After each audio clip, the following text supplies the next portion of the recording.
Hello students, joint Hindu family business के दूसरे discussion में हम लोग बात करेंगे merits and demerits of joint Hindu family business.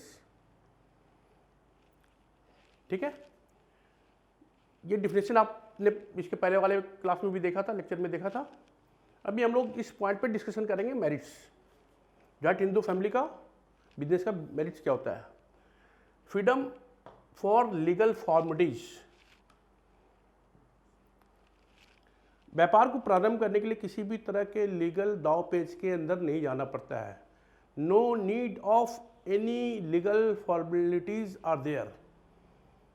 ठीक है, this is the merits of joint Hindu family business. Second one is freedom for selection of business.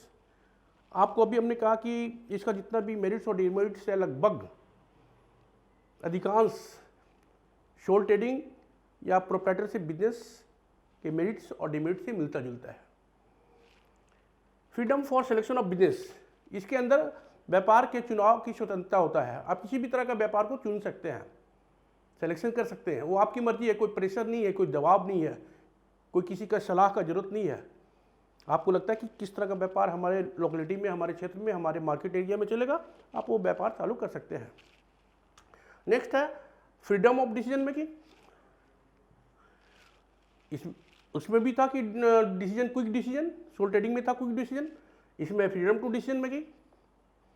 क्योंकि ये फैमिली के अंदर का बात होता है, इसलिए इसमें कर्ता, क्योंकि घर का मुखिया होता है, परिवार का मुखिया होता है, जॉइंट हिंदू फैमिली का मुखिया होता है, सबसे बड़े लोग होते हैं, बुजुर्ग लोग होते हैं, तो उनके बातों को सभी लोग मानते हैं। इसलिए डिसीजन लेने में कोई पाबंदी नहीं होता है।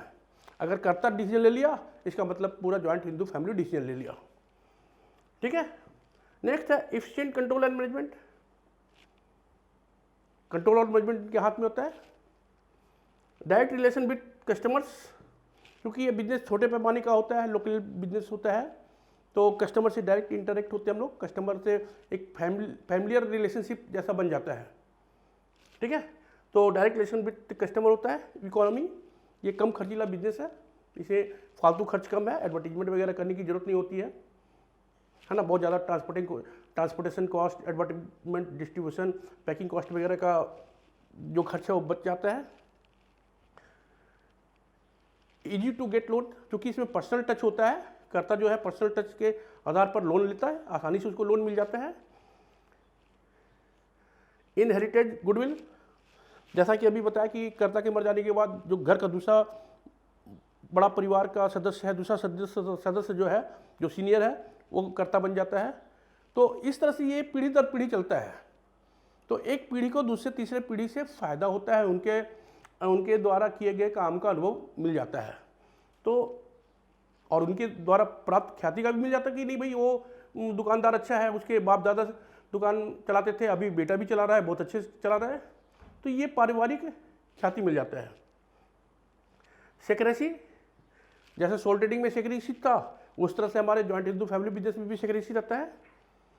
परमानेंट एग्जिस्टेंस, अस्थाई तौर पे हमारा बिजनेस चलता है, क्योंकि कर्ता के मर जाने के बाद दूसरा आदमी इसमें स्वतः कर्ता बन जाता है। उसके मर जाने के बाद कोई तीसरा सीनियर परिवार का जो सदस्य है जॉइंट हिंदू फैमिली का, वो बन जाएगा। तो ये हमारा व्यापार जो होता है वो परमानेंट नेचर का होता है।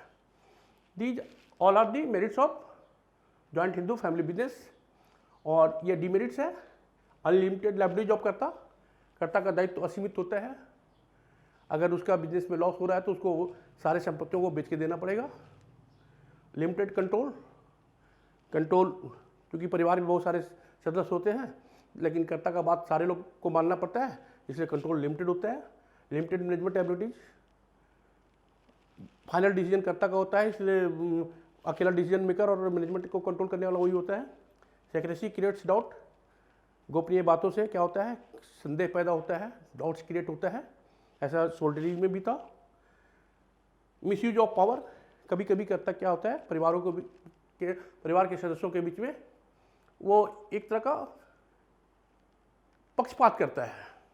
वो किसी के फेवर में, दूसरे परिवार के सदस्य को लगता है कि वो उसके फेवर में ज़्यादा जा रहा है, मेरे फेवर में कम आ रहा है, तो यहाँ पे मिसयूज ऑफ पावर होता है, कर्ता किसी को दबा देता है, किसी को प्रमोट कर देता है, तो ये हो सकता है, इट मे बी पॉसिबल। ठीक है। डिस्प्यूट्स एमंग फैमिली मेंबर्स, क्योंकि जॉइंट फैमिली मिलकर इस तरह के व्यापार को चलाता है, जॉइंट हिंदू फैमिली जो under joint Hindu law act के अंतर्गत में 1956 आता है। तो इसमें डिस्प्यूट्स सदस्यों के बीच में मनमुटाव पैदा हो सकता है। लैक ऑफ कोऑपरेशन, इस तरह के परिवार में इस तरह का डिमेरिट्स बहुत ज़्यादा देखा गया है कि आपस में एक दूसरे को सहयोग करने का जो है वो कमी पाया जाता है। लोग एक दूसरे से चिढ़ने लगते हैं या उसको नहीं चाहते कि वो आगे बढ़े या कुछ अच्छा करे। और भी कुछ इस तरह के family joint Hindu family business के डिमेरिट्स और भी हो सकते हैं। तो मेरिट्स और डिमेरिट्स है, ये व्यापार लगभग उतना देखने को नहीं मिलता है और इसका उतना मैंने एकेडमिक पॉइंट ऑफ व्यू से उतना इम्पोर्टेंस नहीं है, क्योंकि हमारे प्राइवेट सेक्टर का एक स्टेप था, इसलिए इसका डिस्कशन करना था। ये आज खत्म हो गया। Thank you.